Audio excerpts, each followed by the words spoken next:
To adjust mouse key speed in Windows 11 Home, right-click on empty area on the desktop, and then select Personalize.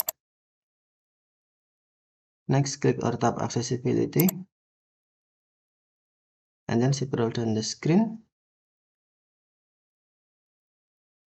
Select mouse, and then on mouse key speed, drag adjustment bar to the right or to the left to adjust.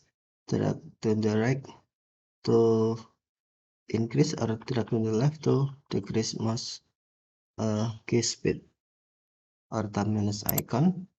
Sorry, cannot tap minus icon.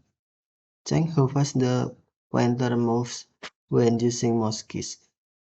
Okay, thank you for watching. Have a nice day.